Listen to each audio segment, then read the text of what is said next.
À Téhéran, la réaction n'a pas tardé. Les autorités iraniennes ont dénoncé l'interception par les États-Unis d'un pétrolier vénézuélien comme une véritable opération de piraterie menée par un État.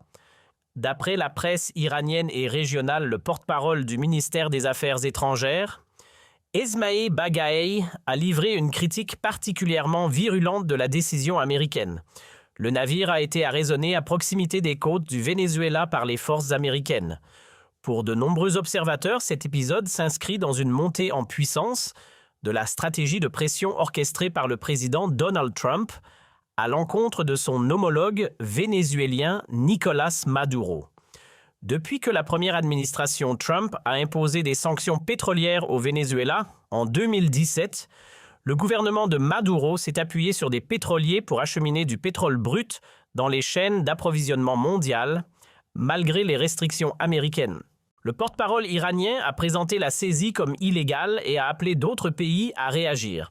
Selon l'agence de presse, M. Baghaei a déclaré que l'Iran considère cette action comme dépourvue de toute base juridique internationale valide. La réponse de Téhéran a été rapide et sans équivoque, utilisant un langage qui présente le comportement de Washington comme criminel plutôt que comme une application légitime de la loi. Baghaei a déclaré que lorsqu'un gouvernement utilise la force militaire contre le navire commercial d'un autre pays, que ce soit dans les eaux internationales ou au large des côtes d'un pays, l'Iran, considère cela comme une violation des normes internationales. Téhéran utilise un langage fort piraterie vol à main, armée en mer. Washington rejette cette caractérisation décrivant l'action comme une application de sanctions en vertu de la loi américaine. Le ministère iranien des Affaires étrangères voit cela comme faisant partie d'un schéma plus large. Washington, du point de vue de Téhéran, utilise sa puissance militaire et financière pour imposer sa volonté aux nations qui refusent de se soumettre aux exigences américaines. Le Venezuela est la dernière cible, mais l'Iran fait face à une pression similaire depuis des décennies. Le porte-parole iranien a soutenu que d'autres pays devraient s'opposer à cette action. Selon les médias d'État iraniens, Baghaei a déclaré que cela viole le droit international et que la communauté mondiale devrait réagir comme elle le ferait face à n'importe quel acte de piraterie. L'argument de Baghaei est simple, l'ensemble de la communauté internationale se considère obligé d'agir contre la piraterie. Les navires de guerre de dizaines de pays patrouillent dans les eaux dangereuses pour protéger le transport maritime. Les tribunaux internationaux poursuivent les pirates. La communauté mondiale traite la piraterie comme un crime grave qui menace le commerce et la stabilité. L'Iran souligne ce qu'il appelle un double standard. Le monde consacre des ressources à la lutte contre la piraterie par des groupes criminels soutiennent les responsables iraniens. Mais lorsqu'une grande puissance fait quelque chose de similaire en utilisant des forces étatiques, les réactions diffèrent. Les critiques de la politique de sanctions américaines font des arguments similaires.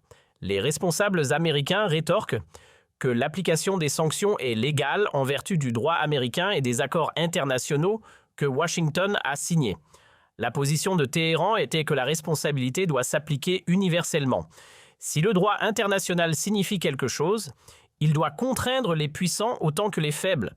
L'Iran soutient que permettre à Washington de saisir des navires à volonté fait une parodie de l'ordre fondé sur des règles que les gouvernements occidentaux prétendent défendre.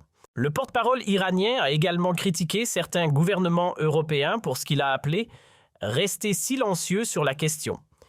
Bien que les réactions publiques aient varié selon les pays, l'Iran accuse l'Europe de manquer d'indépendance lorsqu'il s'agit de contester les actions américaines, même lorsque ces actions peuvent violer les normes internationales. L'Iran, la Chine et d'autres ont averti que cela crée un précédent qui, selon eux, pourrait menacer le transport maritime au sens large.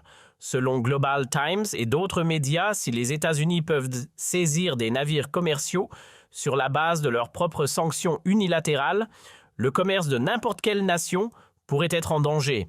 Les responsables iraniens affirment que le livre de règles doit s'appliquer de manière égale, un argument qu'ils opposent à la politique de sanctions occidentale.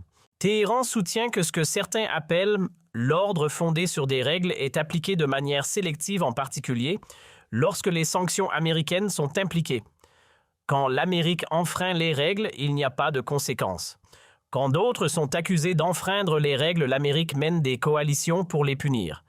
Le Kremlin a confirmé que le président Vladimir Poutine a parlé par téléphone avec le président vénézuélien Nicolás Maduro après la saisie du pétrolier. Selon Associated Press News et les médias d'État russes, Poutine a réaffirmé son soutien à la souveraineté du Venezuela lors de l'appel. Les responsables russes ont présenté l'appel autour de la souveraineté et du partenariat bilatéral entre Moscou et Caracas. Le timing intervenant après que la saisie a fait monter les tensions a envoyé un signal clair sur la position de la Russie. Selon les médias russes, Poutine a réaffirmé le soutien stratégique de Moscou au Venezuela, alors que l'activité militaire américaine dans les Caraïbes s'est intensifiée. Le Kremlin a déclaré que Poutine a exprimé sa solidarité avec Maduro, alors que la campagne de pression de Washington se poursuit. Ce n'était pas un appel diplomatique de routine, c'était une réponse calculée à l'agression américaine. Pour la Russie, le Venezuela représente un point d'ancrage stratégique dans l'hémisphère occidental. Soutenir Caracas défie ce que Moscou décrit comme l'hégémonie américaine dans une région que Washington considère depuis longtemps comme son arrière-cour. Chaque acte de pression américaine sur le Venezuela est rencontré par un contre-engagement russe. Les deux dirigeants ont discuté de l'accélération des projets économiques et énergétiques conjoints déjà en cours. Des sources russes ont rapporté que ces initiatives couvrent la production pétrolière, le commerce et une coopération économique plus large dans le cadre du traité de partenariat stratégique russo-vénézuélien que le Kremlin dit être entré en vigueur en novembre. En vertu de ce traité, les deux nations s'engagent à soutenir la souveraineté et l'intégrité territoriale l'une de l'autre. Elles ont convenu d'élargir la coopération en matière de défense, d'énergie, de finances et de commerce. Selon les déclarations du Kremlin, le traité représente des années de travail diplomatique, portant ses fruits précisément au moment où le Venezuela en a le plus besoin. Pour le Venezuela, ce partenariat offre une alternative aux marchés occidentaux affectés par les sanctions américaines. Les entreprises russes peuvent fournir ce que les entreprises américaines sont interdites d'offrir. Les banques russes peuvent traiter des transactions que les sanctions américaines bloquent. Les marchés russes peuvent absorber les exportations vénézuéliennes que les acheteurs occidentaux refusent. Lorsqu'on les a interrogés sur la situation, les responsables russes ont livré une réponse pointue. Le Kremlin a déclaré que le Venezuela est un État souverain. En tout cas, nous partons du fait que tout ce qui se passe autour du Venezuela devrait se produire conformément à l'esprit et à la lettre du droit international. Cette déclaration conteste directement les actions de Washington. La Chine s'est jointe à la critique. Le porte-parole du ministère des Affaires étrangères, Guo Jiakun, a déclaré que la Chine s'oppose fermement à ce que Pékin appelle des sanctions unilatérales illégales et une juridiction à bras longs qui manque de base dans le droit international et ne sont pas autorisées par le Conseil de sécurité de l'Organisation des Nations Unies. La condamnation de Pékin frappe au cœur des revendications américaines d'autorité légale. Aucune résolution de l'Organisation des Nations Unies n'a autorisé la saisie du pétrolier vénézuélien. Aucun tribunal international ne l'a approuvé. L'Amérique a agi seule sur la base de ses propres lois appliquées par sa propre armée. La Chine soutient que ce n'est pas une application de la loi, mais une coercition unilatérale. Le porte-parole chinois a clairement indiqué que Washington agit comme juge, jury et bourreau sans aucun mandat international. Pékin a appelé toutes les parties à respecter les principes de l'économie de marché et de la concurrence loyale. La Chine soutient que le commerce international devrait être régi par des règles convenues par toutes les nations et non dictées par un seul pays, utilisant sa puissance militaire et financière pour imposer sa volonté. Pour la Chine, il ne s'agit pas seulement du Venezuela. Pékin fait face à ses propres campagnes de pression américaine, des restrictions technologiques aux tarifs en passant par les sanctions contre les entreprises chinoises. Le cas du Venezuela illustre ce que la Chine considère comme la volonté américaine d'utiliser n'importe quel outil disponible pour maintenir la domination. La Chine a exhorté la communauté internationale à préserver la stabilité des chaînes mondiales de production et d'approvisionnement, plutôt que selon elle de les perturber par des actions unilatérales. Pour Pékin, les sanctions américaines représentent ce qu'elle appelle un précédent dangereux qui menace l'ensemble du système commercial mondial. L'avertissement de Pékin s'étend aux conséquences pratiques des actions américaines. Les chaînes d'approvisionnement qui ont pris des décennies à construire peuvent être perturbées du jour au lendemain.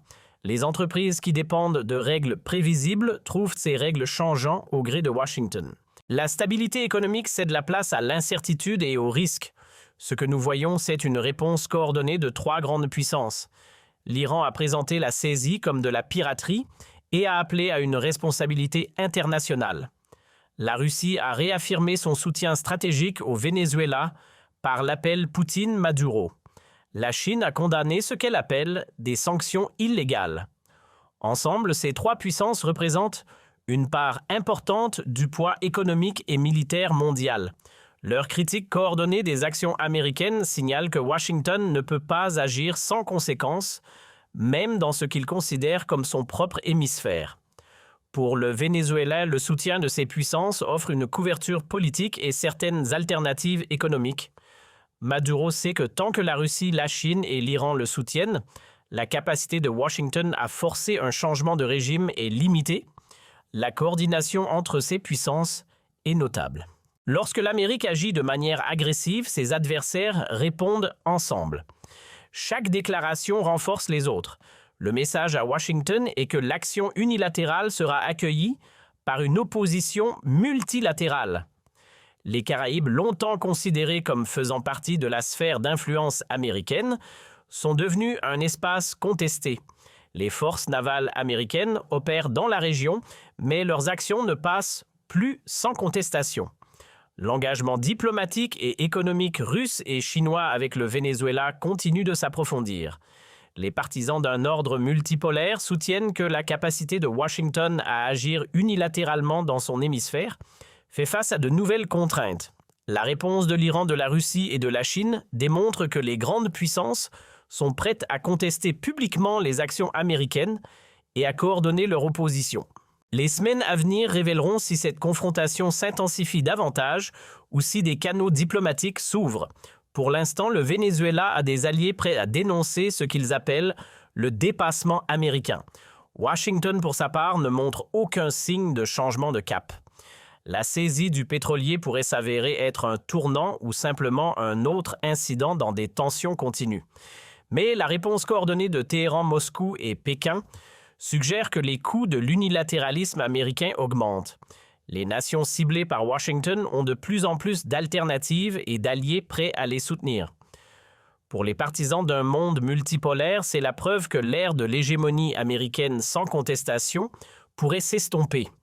Cette affaire pourrait bien marquer un moment clé où l'unilatéralisme américain se heurte à une opposition coordonnée de plusieurs grandes puissances. Selon vous, assiste-t-on à un véritable basculement vers un ordre mondial multipolaire ou s'agit-il simplement d'un nouvel épisode de tension géopolitique? Donnez votre analyse en commentaire et si ce décryptage vous a plu, pensez à aimer la vidéo et à vous abonner pour suivre la suite de ces événements majeurs.